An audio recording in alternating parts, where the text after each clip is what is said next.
বন্ধুরা, আজ আমি পনির ঝুড়ো করেছি। এটা আমি নাম দিয়েছি।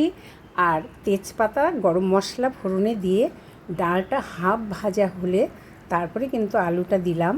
আলুটা কিছুটা ভাজা হলে তারপরে আমি টমেটো আর কাঁচা লঙ্কা দেবো, তারপরে মশলা দেব। এটা আবার কিছুক্ষণ ভাজা হলে তারপরে মশলাটা দেব।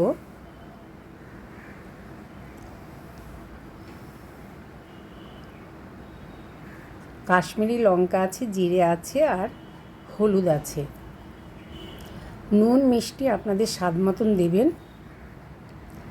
লেবু দিয়ে আমি পনিরটা করেছি বলে ছানাটা আমি জল সমেত দিলাম। এটা ভালো করে কষাও হয়ে যাবে। এটা ভালো করে কষে আমি গরম জল দিয়ে এটা যখন ফুটে উঠবে তো তারপরে এবারে কিন্তু আমি ঢেকে রাখবো। ঢেকে রাখার পরে এটা কমপ্লিট হয়ে যাবে আর জল থাকবে না, হয়ে গেছে।